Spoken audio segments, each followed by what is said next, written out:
우리는 마라나타 신앙을 갖고 있어야 돼요. 주 예수여 오시옵소서. 아멘. 우리 주님 언제 오실지 몰라야 우리가 항상 깨어 있어요. 예를 들어서 우리 주님 100년 있다가 오신다고 딱 못 박으면은 우리가 뭐 지금 살면서 100년 후? 뭐 100년 후에 오시겠지. 그러면 우리의 삶이 올바른 삶이 되질 않아요. 내일 오실지, 모레 오실지, 지금 당장 오실지, 그걸 모르니까 우리는 항상 주님 앞에 긴장하고 살아야 된다고 하는 그러한 마라나타 신앙이에요. 누가복음 21장 27절 말씀 우리 전도사님 한번 읽어주세요. 그때 사람들이 인자가 구름을 타고 능력과 큰 영광으로 오는 것을 보리라. 아멘. 초림이 사실로 이루어졌잖아요. 말씀대로 사실로 이루어졌어요. 그러니까 재림도 말씀대로 사실로 이루어질 거예요. 예. 그게 하나님의 약속이잖아요. 손양원 목사님 당시에 그분들의 신앙은 정말로 마라나타 신앙이었어요. 손양원 목사님은 이런 찬양을 많이 했다 그래요. 먼 하늘 이상한 구름만 떠도 행여나 내 주님 오시는가 해. 이렇게 하늘에 이상한 구름만 떠도 내 주님 아니야? 이런 신앙을 갖고 살면은 우리가 함부로 살 수는 없죠. 절대로 함부로 살 수는 없어요. 이렇게 하나님의 예수님이 다시 오신다고 하는 그 신앙이 우리를 잡고 있어야 돼요. 사도행전 1장 11절 말씀 한번 읽어주실래요? 우리 권사님 사도행전 1장 11절 말씀. 네, 그만 우시고. 이르되 갈릴리 사람들아 어찌하여 서서 하늘을 쳐다보느냐. 너희 가운데서 하늘로 올려주신 이 예수는 하늘로 가심을 본 그대로 오시리라 하여. 아멘. 예수님이 승천하시고 바로 하신 말씀이에요.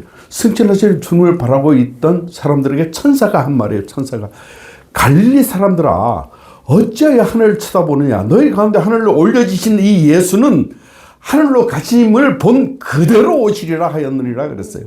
승천하심을 본 사람들은 다시 오실 주님을 믿지 않을 수가 없죠. 예. 우리도 예수 그리스도를 믿는다는 것은 재림 예수를 믿는 거예요. 재림 예수. 예, 재림 예수를 믿는 거예요. 복음의 실제가 된 우리는 주님의 부활과 승천을 믿는 믿음이 바라는 것의 실상인 것과 보이지 않는 것들의 증거예요. 우리는 다시 오심도 믿음으로 바라볼 수 있는 사람들이에요. 마태복음 24장 36절, 42절, 44절을 보면은 그러나 그 날과 그때는 아무도 모르나니 하늘의 천사도 아들도 모르고 오직 아버지만 아시느니라. 그러므로 깨어있으라. 어느 날에 너희 주가 임할는지 너희가 알지 못함이니라. 이러므로 너희도 준비하고 있으라. 생각하지 않은 때에 인자가 오리라. 그랬었어요. 그 날과 그때는 아무도 모르잖아요. 우리는 정말로 몰라요. 주님만 아시죠. 하나님만 아세요. 그 하나님의 주권에 달려 있어요. 하나님의 때가 참에 예수 그리스도를 우리에게 보내주신 것과 같이 하나님의 때가 참에 다시 예수님이 심판의 주로 오실 것이에요. 오실 것이에요. 선악과 언약을 믿지 못했던 아담이 죽었던 것처럼 재림의 언약을 믿지 못하면 깨어있을 수가 없어요. 항상 준비하고 있어야 버림을 받지 않는다는 그 약속의 말씀이에요. 마태복음 24장 14절 말씀 한번 읽어주세요. 이 천국 복음이 모든 민족에게 증언되기 위하여 온 세상에 전파되리니 그제야 끝이 오리라. 아멘. 선교 완성을 말씀하셨어요. 선교 완성. 이 세상이 끝나는 날, 그날이 곧 천국 복음이 온 세상에 전파되는 날이에요. 이 세상이 끝나는 날이 천국 복음이 온 세상에 전파되는 날에 이 세상은 끝나요. 그때 예수님이 오세요. 끝을 아는 사람은 복음을 전할 수밖에 없어요. 주님은 지금도 다시 오실 약속을 지키기 위하여 일하고 계세요. 신실하신 하나님은 역사를 통하여 이루셨듯이 그렇잖아요. 노아의 방주, 소돔과 고모라 이 모든 것이 이루어졌듯이 재림도 이루어지신다 하는 말씀이에요. 우리가 순회선교단에서 사역하는 기도 2436이라고 하는 그 사역이 있어요. 느헤미야 24 이제 기도인데 기도 2436 그 기도 운동은 전 세계 열방에서 이루어지는 기도 운동이에요. 세계 2만 4천여 명이 그 기도에 동참하고 있어요. 그래서 24시간 365일 끊이지 않고 하나님께 기도, 세계 열방을 위해서 기도하는 거예요. 거기서 이제 들려오는 소식에 의하면은 이제 모든 족속에게 복음이 전파될 날이 얼마 남지 않았다는 거예요. 지금 뭐 큰 단위의 민족들, 몇천 명 이렇게 단위의 민족들에게는 벌써 복음이 다 전파됐고 소수 민족들, 뭐 한 200~300명들, 뭐 요 소수 부류만 남았다는 거예요, 일단. 그래서 그들을 복음화하기 위해서 이 선교사들이 정말로 기도하고 온 정성을 다해서 그들에게 복음을 전하려고 그렇게 애를 쓴다는 거예요. 이제 그래서 우리 주님 오실 날이 얼마 남지 않았다 하는 그 보고들이 속속 들어오고 있어요. 속속 들어오고 있어요. 우리도 이 세계 복음을 위해서 기도하면은 우리 주님 오실 길을 앞당기는 거예요. 우리가. 예. 우리가 앞당기는 거예요. 이렇게 선교 완성이 이제 곧 이루어져요. 곧 이루어지면 심판의 주로 주님이 오실 거예요. 재림의 언약과 믿음. 과연 이 재림의 언약과 믿음은 어떤 믿음인가 우리 한번 보십시다. 재림의 언약에 대해서 우리가 한번 볼까요? 마태복음 10장 23절 말씀 한번 읽어주세요. 이 동네에서 너희를 박해하거든 저 동네로 피하라. 내가 진실로 너희에게 이르노니 이스라엘의 모든 동네에 다 다니지 못하여서 인자가 오리라. 아멘. 복음을 전하다 보면은 핍박을 받죠. 우리 구한말 시대에도 선교사들이 와서 많은 죽음을 당했잖아요. 이 복음을 전한다는 것이 정말로 내 목숨을 내놓고 행하는 일이에요. 행하는 일이에요. 우리가 복음을 전하면서 핍박을 받는다고 중단하는 것이 아니라 여기서 핍박받으면 옮겨서 복음 전하고 거기서 핍박받으면 또 옮겨서 복음 전하고 그렇게 하라는 거예요. 그렇게 하라는 거예요. 우리가 열심으로 복음을 전하다 보면은 어느새 주님이 오세요. 어느새 주님이 오세요. 마태복음 16장 28절에 보면 진실로 너희에게 이르노니 여기 서 있는 사람들 중에 죽기 전에 인자가 그 왕권을 가지고 오는 것을 볼 자들도 있느니라 그랬어요. 아멘입니다. 우리 살아생전에 주님 오셨으면 너무나 좋겠어요. 너무나 좋겠어요. 내가 정말로 그렇게 됐으면 좋겠어요. 그렇게 됐으면 좋겠어요. 우리가 그 일을 위해서 우리가 끊임없이 기도하고 세계 열방을 위해서 한 명이라도 더 복음을 전해서 그가 하나님이 쓰실 수 있도록 우리가 복음을 전하는 거예요. 복음을 전하는 거예요. 마태복음 24장 34절에 보면은 내가 진실로 너희에게 말하노니 이 세대가 지나가기 전에 이 일이 다 일어나리라. 아멘입니다. 아멘입니다. 아멘입니다. 우리가 그 성경에 그런 말이 있죠. 하나님의 한 날이 이 땅의 첫날이고 이 땅의 첫날이 하나님의 그 한 날이라고 그랬어요. 그러면 이제 우리가 예수님 오신 지 2000년 이제 조금 지났잖아요. 그럼 하늘에서는 이제 이틀 지난 거예요. 이틀 지난 거예요. 이틀 지났으니까 우리가 낙심하지 말고 복음 전해야 될 그 언약의 그 말씀인 것 같아요. 그래서 우리가 언제 주님 오실지 이제 이틀 지났는데 이제 곧 오시겠죠. 이 세대가 다 지나가기 전에 이제 곧 오시리라 그랬는데 이제 이틀 지났으니까 이제 곧 오실 거예요. 그 믿음으로 우리가 살고 그 믿음으로 복음 전하고 우리 주님 오실 것을 바라보며 사는 우리가 되었으면 좋겠습니다. 마가복음 9장 1절 말씀 한번 읽어주세요. 또 그들에게 이르시되 내가 진실로 너희에게 이르노니 여기 서 있는 사람 중에는 죽기 전에 하나님의 나라가 권능으로 임하는 것을 볼 자들도 있느니라 하시니라. 아멘, 아멘. 십자가 고난과 부활 그리고 다시 오실 약속을 공생의 내내 예수님이 약속하셨어요. 말씀하셨어요. 구약 성경에 재림에 대한 그 언약의 말씀들이 있는데 메모를 좀 하실래요? 구약 성경의 재림에 대한 예언이에요. 역대상 16장 30절에서 33절. 30절에서 30절. 시편 18편 7에서 9.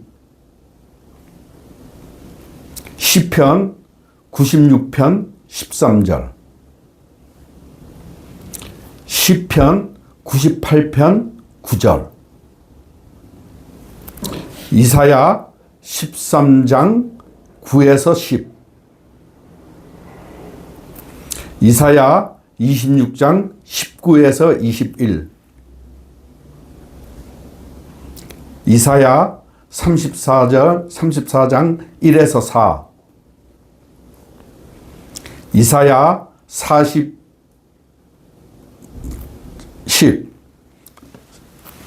40장 10절 말씀, 이사야 60장 2절 말씀, 이사야 64장 1절 2절, 이사야 65장 17절, 이사야 66장 15절 16절, 예레미야 25장 31절 33절, 예레미야 50장 31절 32절, 다니엘 12장 1절 3절, 미가서 1장 3절 4절, 스바냐 1장 14, 16, 스바냐 2장 3절, 스가랴 14장 5절. 이 외에도 무수해요. 이 외에도 무수한데 우리 오늘 이사야 65장 17절 말씀 한번 찾아볼까요?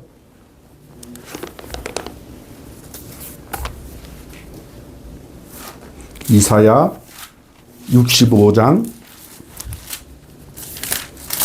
17절.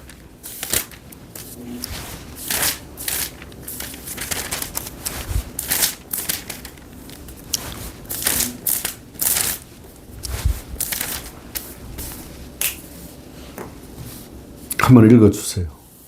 내가 새 하늘과 새 땅을 창조하리니 이전 것은 기억되거나 마음에 생각나지 아니할 것이라. 아멘. 아멘. 하나님의 약속이에요. 새 하늘과 새 땅을 창조하신다는 거예요.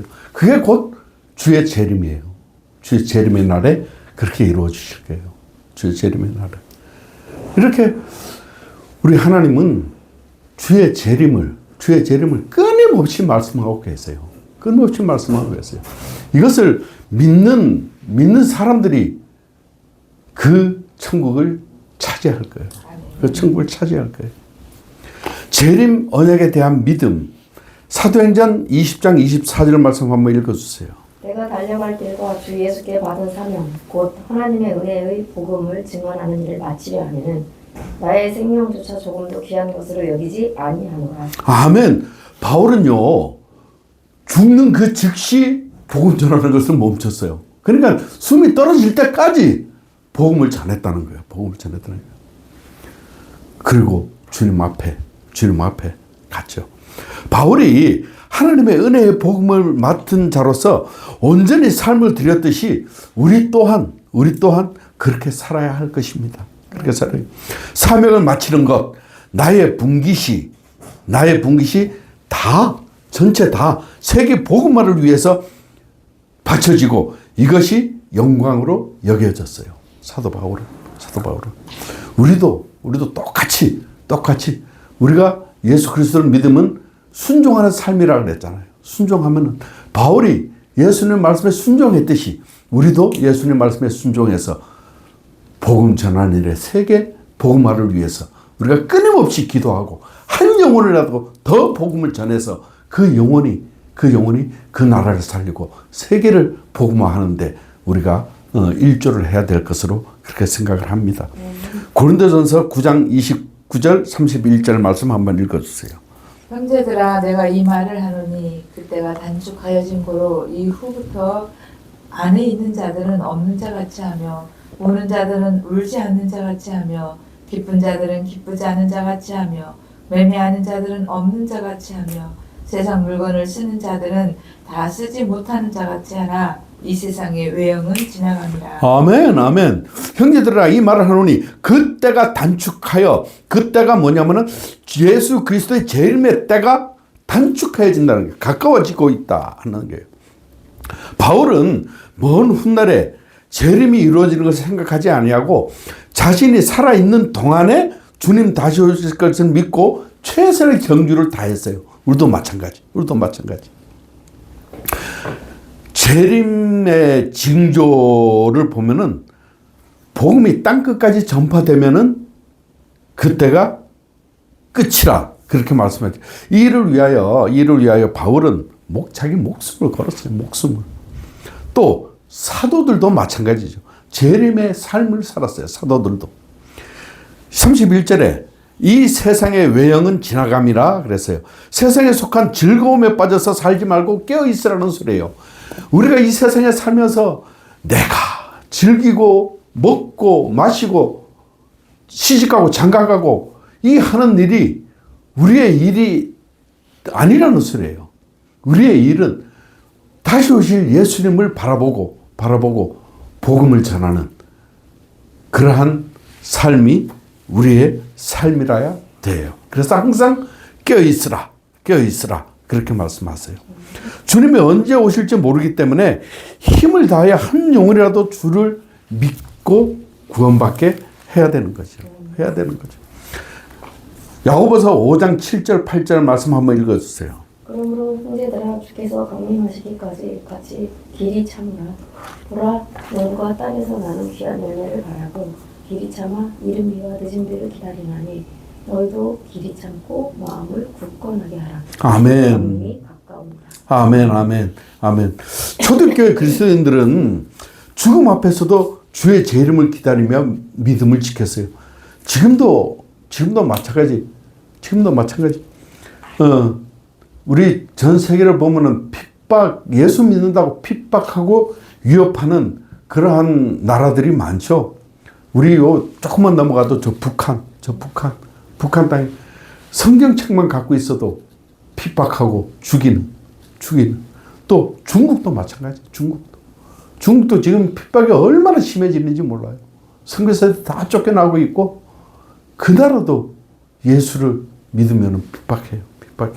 그리고 중동, 아프리카 이 행해지는 핍박은 말도 다 못해요. 그런데 그 속에서 사는 그리스도인들을 보면은요 정말로 재림 신앙 갖고 신앙으로 살지 않으면은 그들은 무너질 수밖에 없어요. 그들의 마음속에는 재림 신앙, 내가 주님이 다시 오신다고 하는 그 재림 신앙 때문에 그 핍박도 넉넉히 이기는 거예요.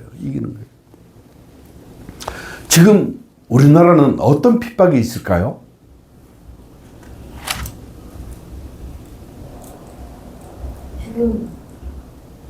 우리나라는 지금 어떤 핍박이 있을까요?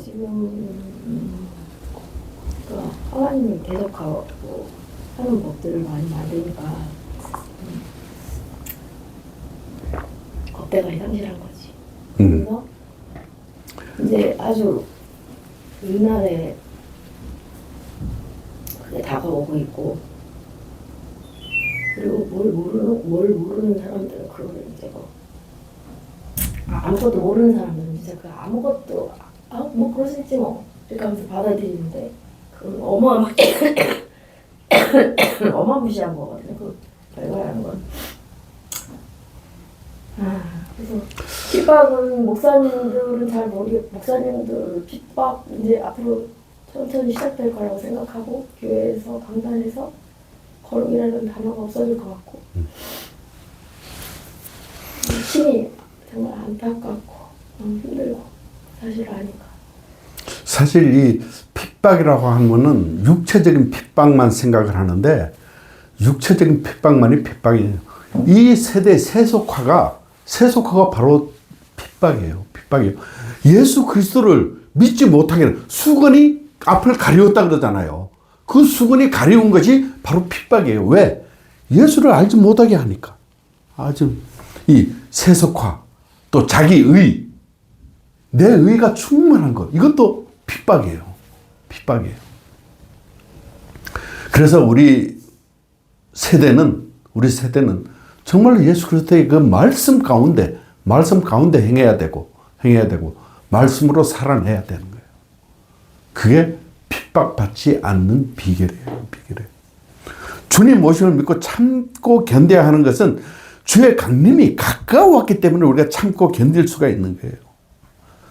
재림의 믿음이 굳건하면 세상의 기쁨이 문제가 되지 않겠죠. 내일 당장 주님 모신다고 생각하면 이 세상의 기쁨이 뭐가 필요하겠어요? 아무 필요 없는 거죠.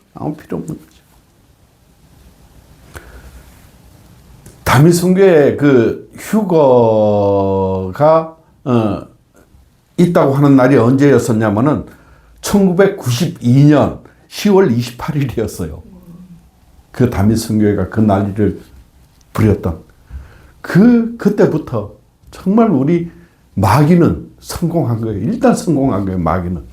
마귀는 그네들을 사용해서 재림 신앙을 지워버렸어요. 그게 바로 핍박이에요. 그걸 견뎌내야 돼요. 견뎌내고 다시 회복해야 돼요. 우리 교회에서 아마 휴거하면은 이상하게 바라보는 사람들도 있을 거예요. 근데 그게 빨리 회복돼야 돼요. 베드로후서 3장 3절에서 13절 말씀 한번 읽어주실래요? 먼저 이것을 알지니 말세에 조롱하는 자들이 와서 자기의 정욕을 따라 행하며 조롱하여 이르되 주께서 강림하신다는 약속이 어디 있느냐. 조상들이 잔 후로부터 만물이 처음 창조될 때와 같이 그냥 있다 하니 이는 하늘이 예적부터 있는 것과 땅이 물에서 나와 물로 성립된 것도 하나님의 말씀으로 된 것을 그들이 일부러 위지를 함이로다. 이로 말미암아 그때의 세상은 물이 넘침으로 멸망하였으되 이제 하늘과 땅은 그 동일한 말씀으로 불사를 위하여 보호하신 바 되어 경건하지 아니한 사람들의 심판과 멸망의 날까지 보존하여 두신 것이니라. 사랑하는 자들아 주께는 하루가 천년 같고 천년이 하루 같다는 이 한 가지를 잊지 말라.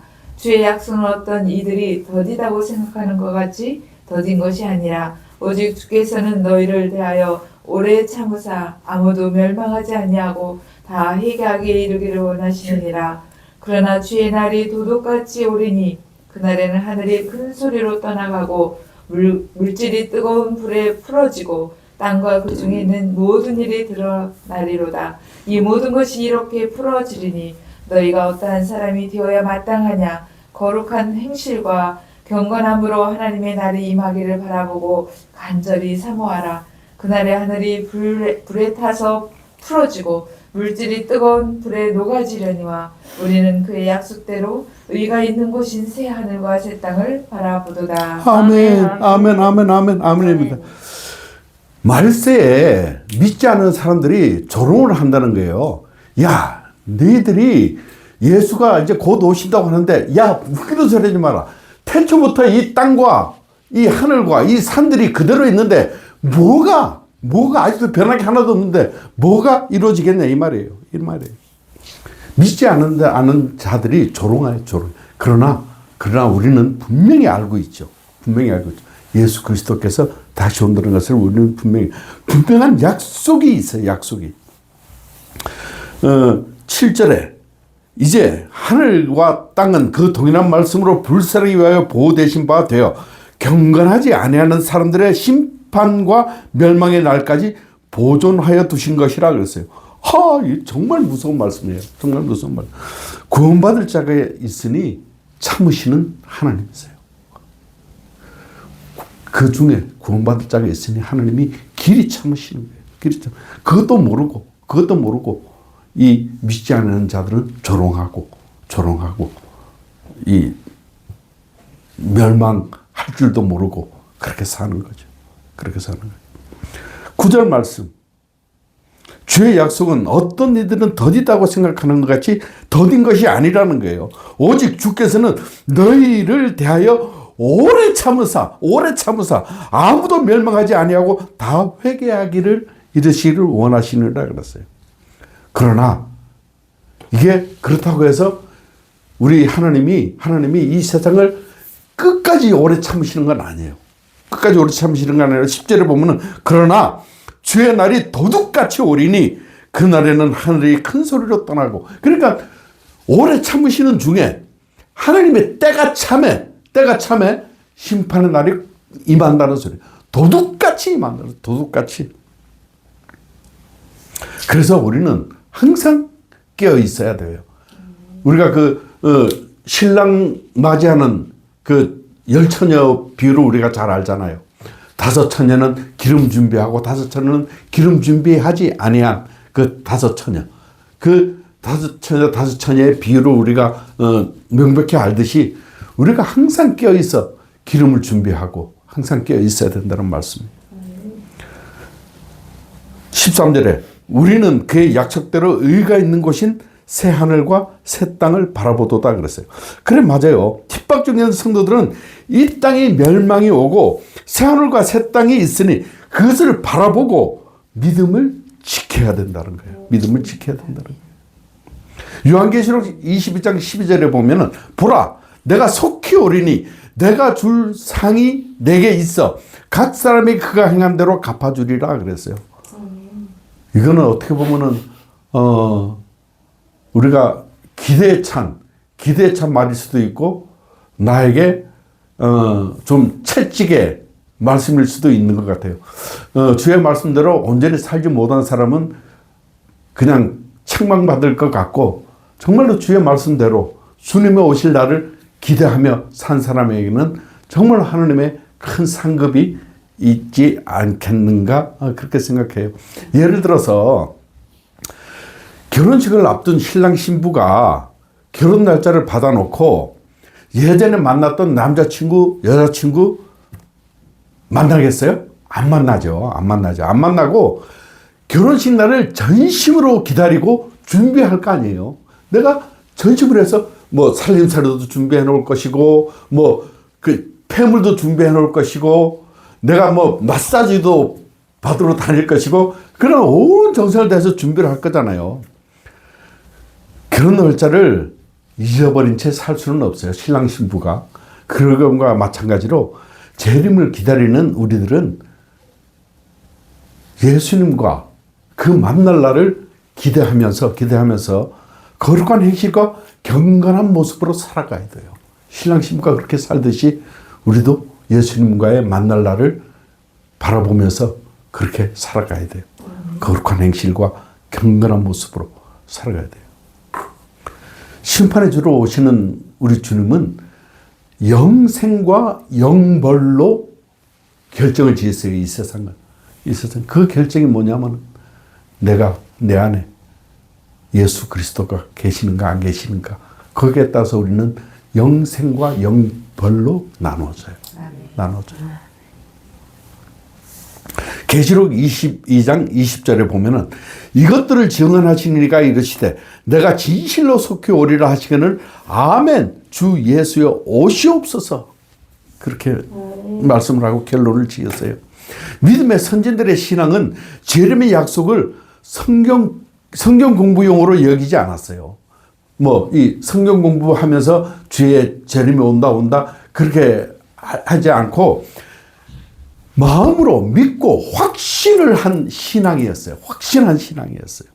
이 신앙으로 거룩한 행실과 경건한 모습으로 살아가야 될 것입니다. 예수님 모시는데 내가 언제 오실지 모르는데 내가 내 행실이 악하고 내가 내 마음대로 살 수 있는가요? 그렇게 살 수는 없어요. 그렇게 살 수는 없어요. 예수님 오신다고 믿으면은 정말로 우리는 거룩한 행실과 경건한 모습으로 믿음의 삶을 살아야 될 것입니다. 재림의 언약을 믿는 자의 삶, 어떤 삶인가 우리 한번 보십시다. 마태복음 25장 1절 13절 한번 읽어주세요. 그때 천국은 마치 등을 들고 신랑을 맞으러 나간 열처녀와 같다 하리니 그 중에 5은 미련하고 5은 슬기 있는 자라. 미련한 자들은 등을 맞으되 기름을 가지지 아니하고 슬기 있는 자들은 그릇에 기름을 담아 등과 함께 가져갔더니 신랑이 더디 오므로 다 졸며 잘세. 밤중에 소리가 나되 보라 신랑이로다 맞으러 나오라 하매 이에 그 처녀들이 다 일어나 등을 준비할세. 미련한 자들이 슬기 있는 자들에게 이르되 우리 등불이 꺼져가니 너희 기름을 좀 나눠달라 하거늘 슬기 있는 자들이 대답하여 이르되 우리와 너희가 쓰기에 다 부족할까 하노니 차라리 파는 자들에게 가서 너희 쓸 것을 사라 하니 그들이 사러 간 사이에 신랑이 오므로 준비하였던 자들은 함께 혼인잔치에 들어가고 문은 닫힌지라. 그 후에 남은 처녀들이 와서 이르되 주여 주여 우리에게 열어주소서. 대답하여 이르되 진실로 너희에게 이르노니 내가 너희를 알지 못하노라 하였느냐. 그런즉 깨어있으라. 너희는 그 날과 그 때를 알지 못하느니라. 아멘. 아멘. 예수님의 직접 재림에 대해서 비유로 말씀하신 말씀이에요. 10처녀가 있는데 비유를 이렇게 보면은 5처녀는 미련했죠. 5처녀는 슬기롭다 그렇게 말씀하셨어요. 10처녀의 공통점이 있어요. 그 공통점은 다 등을 가지고 있었어요. 또 신랑이 언제 오실지 다 몰랐어요. 그리고 또 다 졸면서 잤어요. 10처녀가 다. 또 일어나 등불을 준비했어요. 그러나 다른 점이 있어요. 미련한 자들은 오심을 믿었으나 더디 오심으로 게을렀어요. 전심이 아니었어요. 신랑이 오신다고 하는 게 내 전심이 아니었어요. 그러나 슬기로운 자는 오심을 믿고 오직 신랑만 생각하고 기름을 준비하고 있었어요.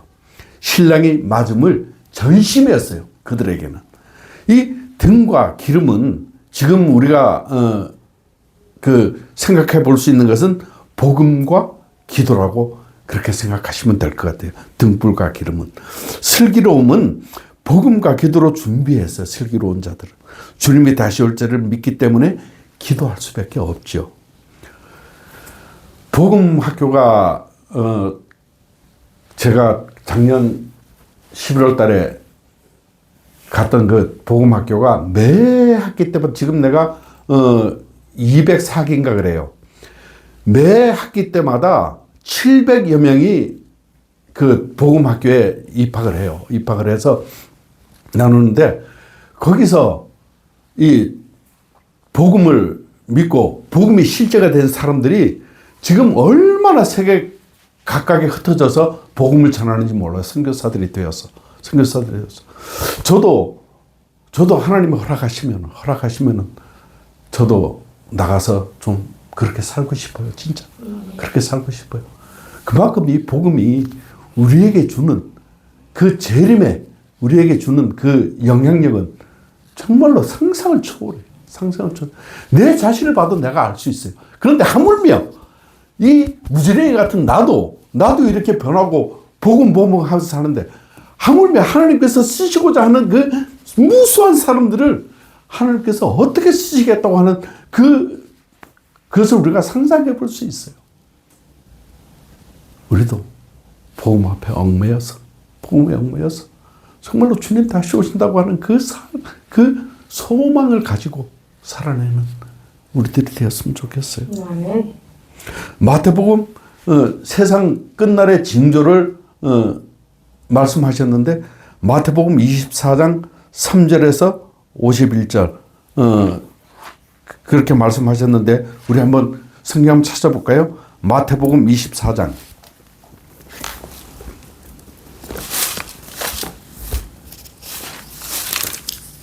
마태복음 24장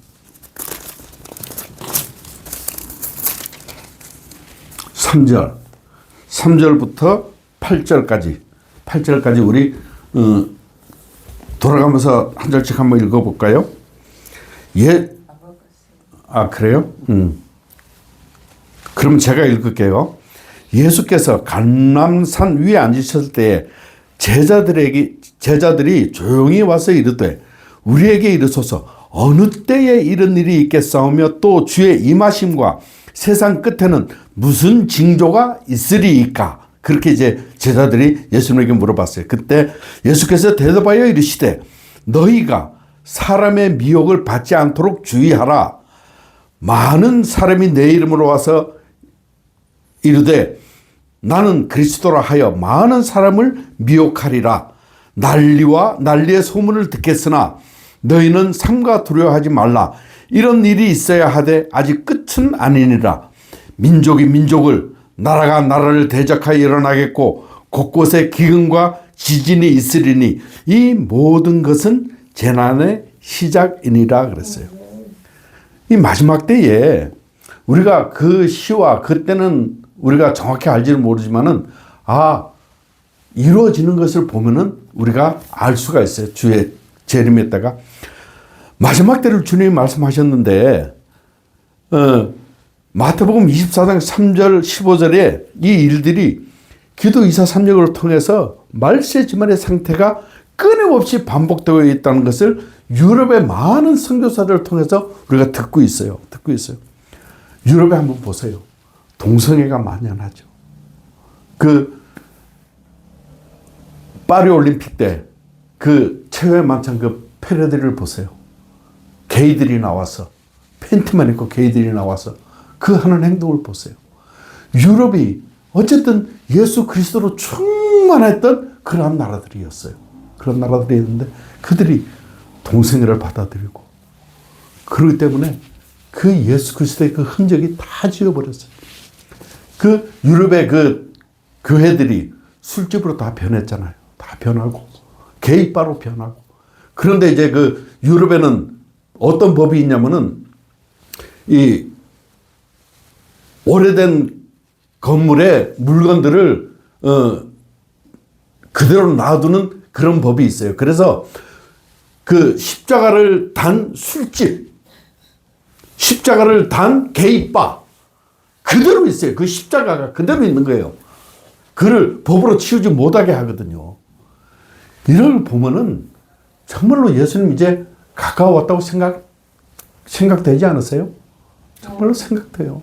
네, 이제 정말로 예수님이 문 앞에 왔다 그렇게 생각돼요. 소돔과 고모라 때를 한번 생각해 보세요. 소돔과 고모라 때. 천사들을 보고 야, 내 나라 우리와 상관하자.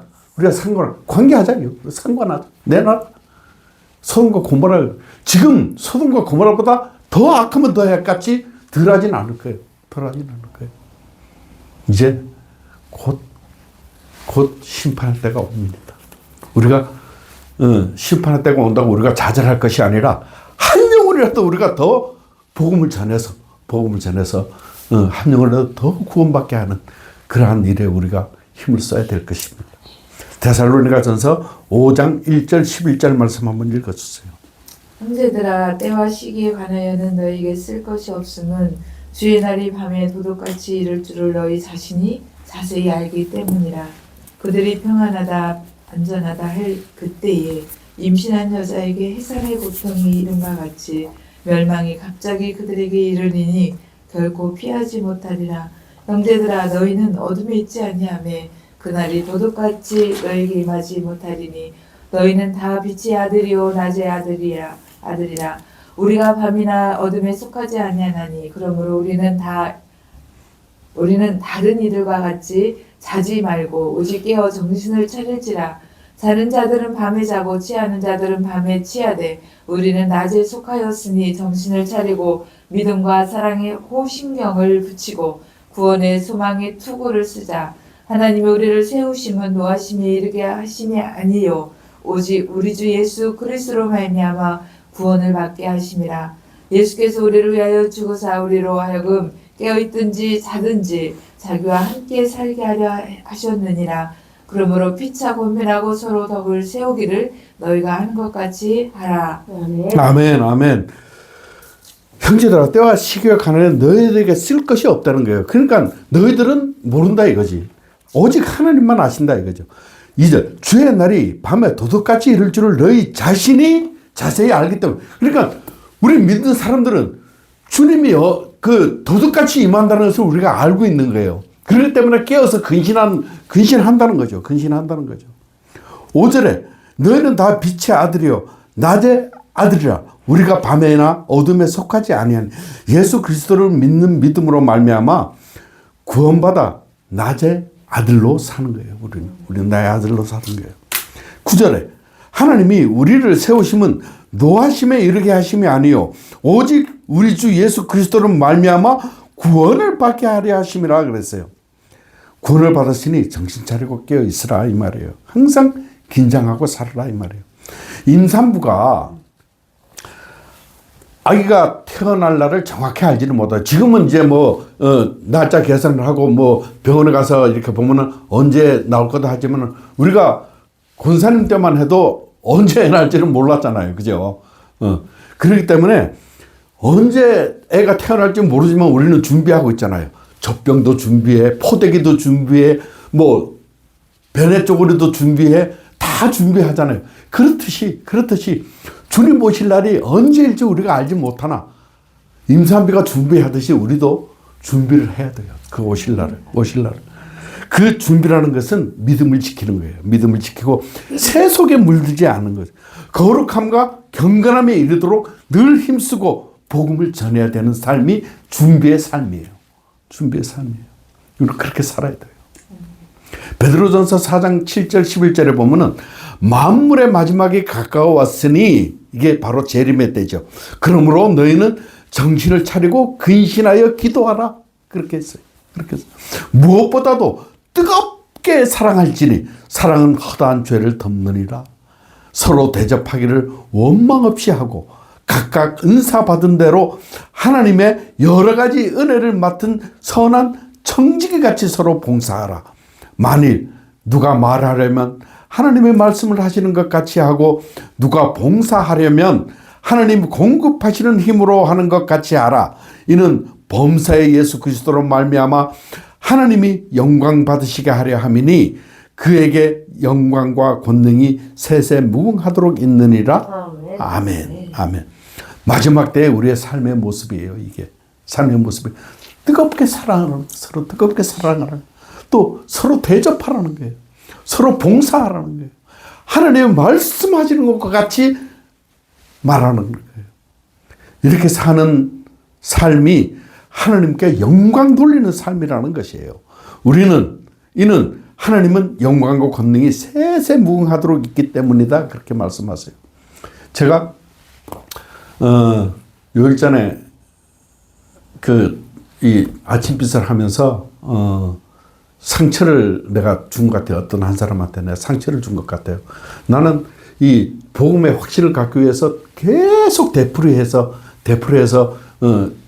십자가에 내가 예수님 못 박힐 때 내가 같이 죽었다고 하는 것을 계속 되뇌었어요. 잘 못 알아듣는 가서 1시간 내내 내가 얘기를 했어. 근데 거기에 상처를 받았어. 그때 내가 새벽 기도를 하면서 하나님은 내 마음에 어떤 마음을 주시는가 하니 사도 바울이 이제 내가 날마다 나를 쳐서 복종케 하면 내가 복음을 전한 후에 자신이 도리어 버림을 당할까 두려워함이라 그렇게 말을 했어요. 내가 그 말씀에 하나님 나한테 툭 던지시는데 정말 내가 이렇게 살아서는 안 되겠다 싶더라고요. 정말 여기 하나님이 말씀하시는 것과 같이 하라 그랬는데 나는 그냥 내 생각에 그냥 얘기한 거예요. 그러니까 내가 나를 쳐서 날마다 복종시켜야 되겠다고 하는 하나님 말씀 안에서 내가 복종시켜야 되겠다고 하는 그러한 마음을 하나님께서 저한테 주셨어요. 네가 하나님 내 내면 음성으로 네가 복음을 전하고 네가 마지막 날에 내가 너 모른다 하면 너 어떡할 거냐 그러는 거예요.